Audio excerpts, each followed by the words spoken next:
Configuring the bill of materials. Ultimately, every part used in the design must have detailed supply chain information. Rather than requiring that this information be added to each design component or added as a post-process in an Excel spreadsheet, you can add it in any point through the design cycle in ActiveBOM or *.bom doc.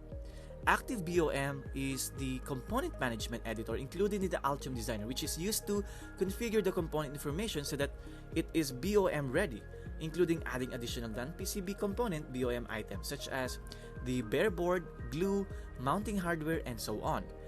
Add additional columns such as a line number column to suit the requirements of the assembly house. Map each design component to a real-world manufacturer part. Then verify the supply chain availability and price for each part for a defined number of manufactured units.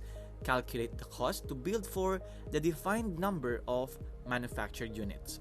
ActiveBOM is used to map each design component to a real-world part.